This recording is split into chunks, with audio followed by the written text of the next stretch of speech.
আসসালামু আলাইকুম এভরিওয়ান। আশা করি ভালো আছেন।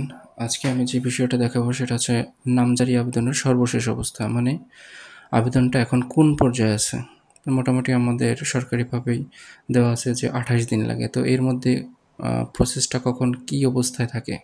তো আমি বরাবরই Google Chrome ব্রাউজারে আমি ইমিগ্রেশন বাংলাদেশে ঢুকে গেলাম। এখানে আমি একটা লিঙ্ক দেখাইতে চাইতেছি যে আবেদনের সর্বশেষ অবস্থা। সরাসরি আমরা এইটায় ঢুকে গেলে পারি।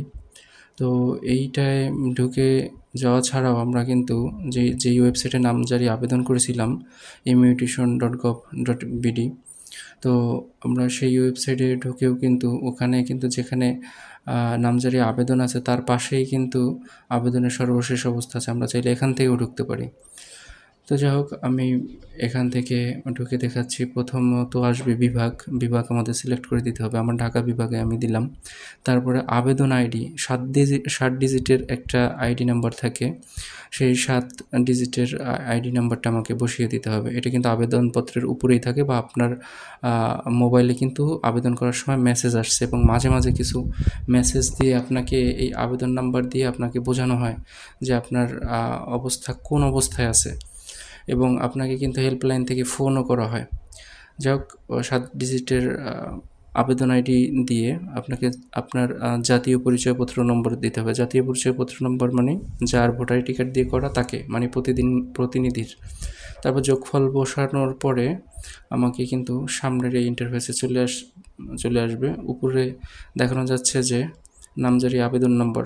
এই আবেদন নম্বরের মাধ্যমে কিন্তু আমরা এই পরবর্তী পেজে ঢুকলাম। এখানে কিন্তু কয়েকটি অপশন আছে। শুনানি সংক্রান্ত খতিয়ানের করণিক ভুল সংশোধন, তারপর আছে খসড়া খতিয়ান। এখন আমি মূলত দেখব খসড়া খতিয়ান। এই জিনিসটা দেখার অনেক প্রয়োজন পড়ে। এটা হচ্ছে আপনার শুনানির 4 থেকে 5 দিন আগে আপনাকে মেসেজ দেওয়া হবে বা কল দেওয়া হবে যে আপনার আবেদনের খসড়া খতিয়ান চাইলে আপনি দেখতে পারেন। তো আমি খসড়া খতিয়ান দেখলাম। এখন আমি এইটার মধ্যে কিন্তু কয়েকটা অপশন আছে যে আমি আবেদন করছি, প্রথম যেই আবেদনপত্রটা বের করেছিলাম সেটাও আছে। পেমেন্ট রিসিভ, আমি পেমেন্ট করছিলাম সেটা ঠিকঠাকভাবে আছে কি না আমি কিন্তু সেটাও দেখতে পারতেছি। তারপরে যদি আমার শুনানি সংক্রান্ত কোনো কিছু মতামত থাকে আমি কিন্তু তাদের মতামত লিখে দিতে পারি, লিখে সাবমিট করে দিতে পারি। তারপরে যদি খতিয়ানের কোনো ভুল থাকে এই মতামতের মধ্যে কিন্তু আমি ডকুমেন্ট যোগ করে দিতে পারি যে কী আমার ভুল আছে, তাহলে সেটা সংশোধন হয়ে আসবে। না হলে এইভাবেই চলতে থাকবে। তো এই হচ্ছে আমার খসড়া খতিয়ান। তো এখানে যদি এই শুনানির দিন আমাকে যদি তারা মনে করে যে ঝামেলা আছে তাহলে আমাকে ডাকবে। আমার অরিজিনাল যদি কোনো দলিল দিয়ে করা থাকে বা মিউটেশন পর্চা থেকে করা থাকে বা যেইটা দিয়েই করি না কেন আমি নামজারি আবেদন, তার পরিপ্রেক্ষিতে কিন্তু আমাকে সেইটা নিয়ে ওখানে যেতে হতে পারে। তো এই হলো আমার সর্বশেষ অবস্থা। আল্লাহ হাফেজ।